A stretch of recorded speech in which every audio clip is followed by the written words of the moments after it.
Timbog sa isinagawang joint operation ng mga tauhan ng San Fabian Police Station at 104th Maneuver Company Regional Mobile Force Battalion 1 ang isang online seller na tinaguri ang top 3 most wanted person dahil sa patong-patong nitong kaso sa San Fabian, Pangasinan.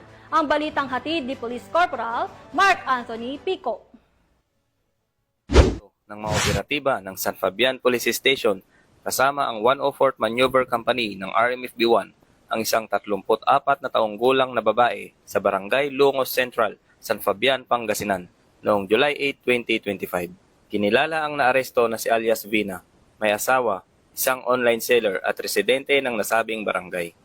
Siya ay naaresto sa bisa ng warrant of arrest na inilabas ni Honorable Emma M. Torrio, presiding judge ng Regional Trial Court, Branch 41, Dagupan City, noong July 11, 2025. Si alias Vina ay nahaharap sa dalawang magkahiwalay na kaso. Ang paglabag sa Section 3 ng Republic Act 11765 o Financial Products and Services Consumer Protection Act kaugnay ng Section 11 ng parehong batas sa ilalim ng Criminal Case Number 2025-0469-D na may inirekomendang piyansa na nagkakahalaga ng 210,000 pesos. Pangalawa ang estafa sa ilalim ng Article 315B ng Revised Penal Code na isinabatas sa bisa ng RA 10952 at may kaugnayan sa Cybercrime Law na RA 10175 sa ilalim ng Criminal Case Number 2025-0462-D at 2025-0470-D na may tig 30,000 pesos na piyansa bawat kaso.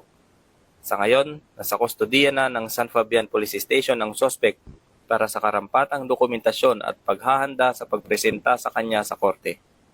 Patuloy ang paalala ng mga kapulisan na maging mapagmatsyag at mapanuri para hindi maging biktima ng anumang krimen, lalo na online. Mula dito sa Ilocos Region, ako ang inyong PNN correspondent, Police Corporal Mark Anthony Pico, alagad ng batas, tagataguyod ng Balitang Pulis.